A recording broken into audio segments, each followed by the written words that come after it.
Welcome to Screen Thin. Probably not coming to America. Alright, we're gonna head over to the couch. The Boondocks are coming back in April. Agents of S.H.I.E.L.D. It was awesome. Moving on to the comic book front. Ben Affleck as Batman. Gal Gadot as Wonder Woman. Jesse Eisenberg got another one. Kevin Hart as Deathstroke. I mean, come on, it'll be ironic. Why? Stop showing bad video game movies. This looks awful. It's worthless. I can't. Who the fuck asked for a Sly Cooper movie? Well, that was fun while it lasted. Welcome, Slanderholics, to another episode of Screen Thin. Today's review, Guardians of the Galaxy, Volume 2. So in this review, I'm going to give you guys an overview of what the movie is about, and then I'm going to get into the good points of the movie, the bad points of the movie, and just some thoughts that I had overall. So, first, an overview. Star-Lord, Gamora, and everybody else are back for another adventure in the Marvel Cinematic Universe. This time around, we go into depth on who Star-Lord's father is, as well as get into more character development with a lot of the members of the team. What did I think about Guardians of the Galaxy Volume 2? I'll let you know in a minute. First, we're going to go to the concession stand. Gotta get something to drink. You dare!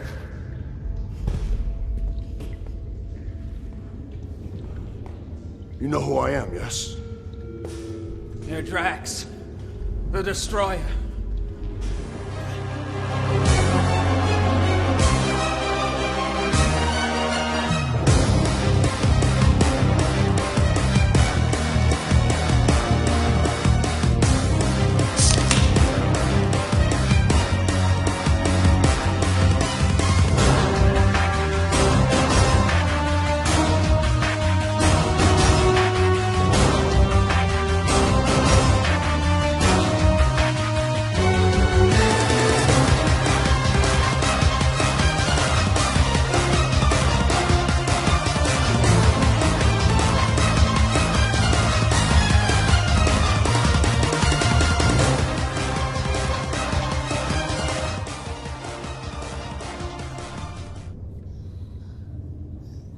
Your knife, I'm keeping it.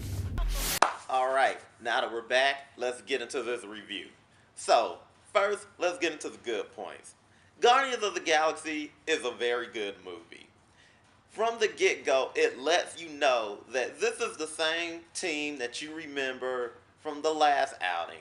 You're going to get the same feelings, you're going to get the same emotions, there's character development to go around.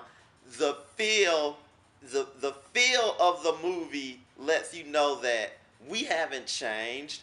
This is the same Guardians from before. Love us. James Gunn takes great care to further develop each of these characters, as well as new characters that have come along for this movie. We get more depth in Star-Lord and who he is and who his father is. We get more depth between Star-Lord and Gamora's relationship. We get more in-depth between Gamora and Nebula's relationship. Hell, we get a budding relationship between Rocket Raccoon and Yondu, a pair that I didn't think we were going to get in this movie. All the old cast members fit into their roles like a glove. It's like they never left the set from the first time. The new cast members are also pretty good additions. We get Mantis, who comes off as this timid character who isn't sure of herself, and in the end, she comes in strong, she's confident in herself, and she's crucial in defeating the bad guy.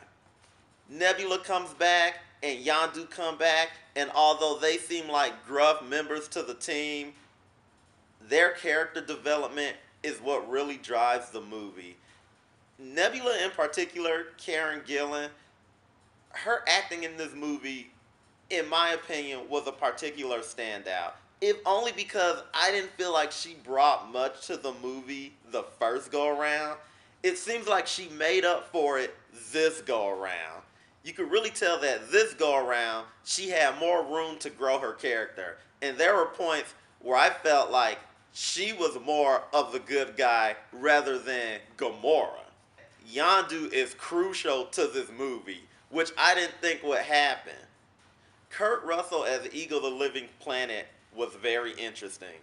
Ego the Living Planet as a character doesn't initially seem like he would work as the main villain of any Marvel movie, let alone Guardians of the Galaxy. If you've ever read the comics with Ego in them, he doesn't seem like a main villain type character. But Kurt Russell really pulled it off. And James Gunn also pulled off making Ego the Living Planet a fully realized character, giving him depth, giving him meaning, giving him purpose. Forging that relationship with Star-Lord and making him Star-Lord's father in this movie actually brings a lot more to the character that you wouldn't have seen even in the comic books. The visuals in this movie hold up as well. This is typically par for the course for Marvel, but as of yet, I have yet to see a movie where their visuals falter. And in a special effects heavy movie like Guardians of the Galaxy, I was expecting there to be top notch. And I actually got that. And I'm grateful for that. There's nothing worse than going into a movie, especially a movie like this, and seeing subpar CGI. Although you can tell there were moments where they're like, hey, let's split the team up. All the CG characters go over there, and all the human characters can go over here. It's obvious, but it works. I'm not going to fault them for that. Just as long as Rocket Raccoon looks like Rocket Raccoon and I can believe he's standing next to Drax, I'm good to go. With that being said, now we're going to get into some bad points. Guardians of the Galaxy is a good movie, like I said before, but it's not perfect, and it stumbles. I think my biggest problem with Guardians of the Galaxy Volume 2 is that it has become self-aware of its popularity.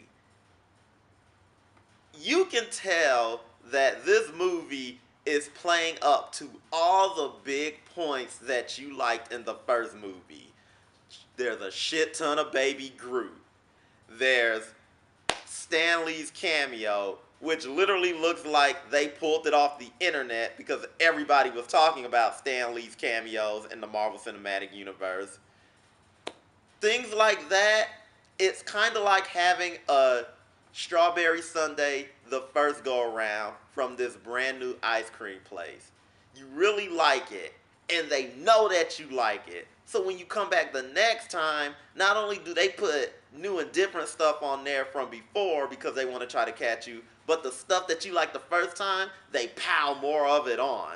You still like it, it's good, but it's too much. That self-awareness can kind of take you out of the movie.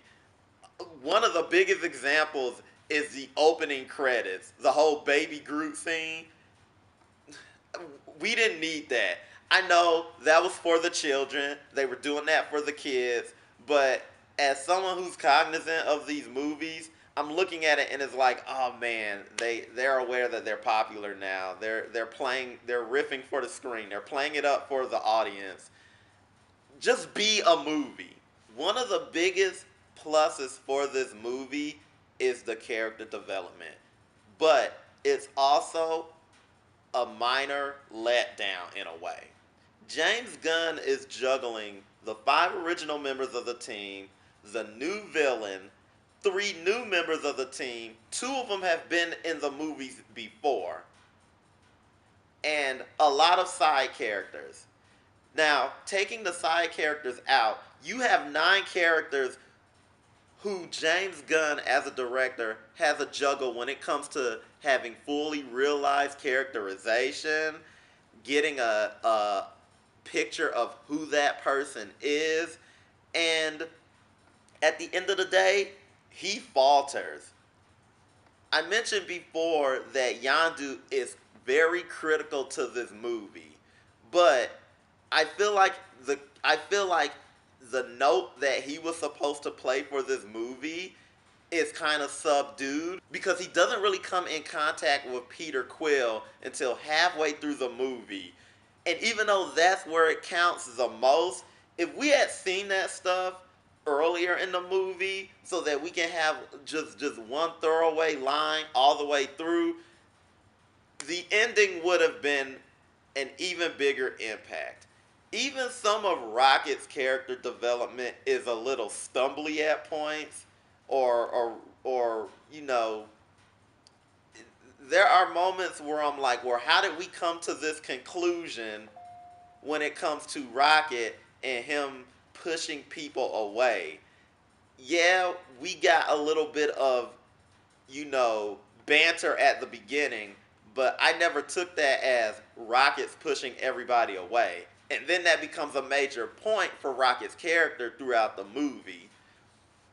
I'd say if there was one character that got the least development, it was probably Drax. We did get a look into his character some, but when you have everything that's going on with Star-Lord, everything that's going on with Gamora and Nebula, everything that's going on with Ego, then we have to play up Rocket. I take that back. Groot is the one with the least character development. Groot is more of a prop than an actual character. And for the movie, maybe James Gunn and the producers or whoever needed that to work. But on a whole, if Groot is supposed to be a part of this team, and Groot is supposed to be, and we're supposed to feel for Groot, I just feel like Groot just became something that everybody can go, "Aw, isn't that cute?" And, you know, write off as, okay, we're losing the audience, throw Groot in to catch people's attention.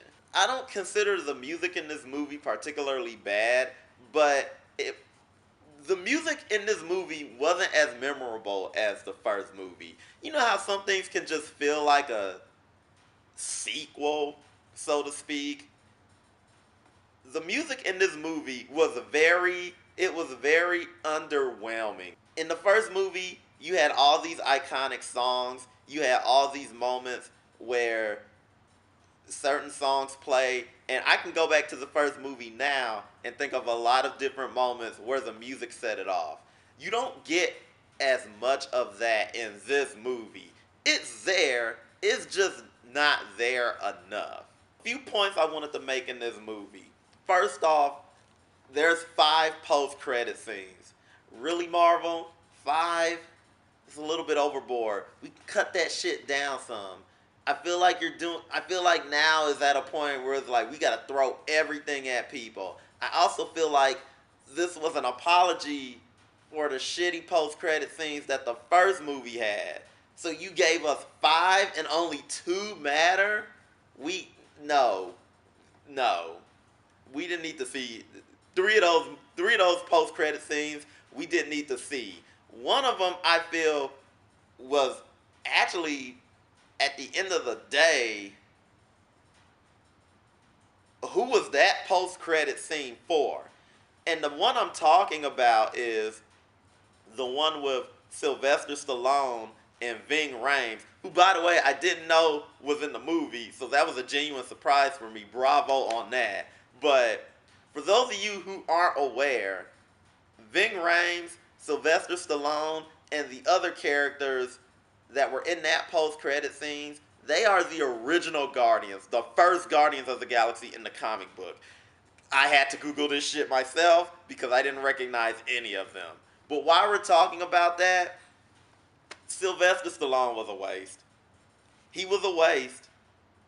His name should not have been in the opening credits. He was a cameo. He was literally a cameo.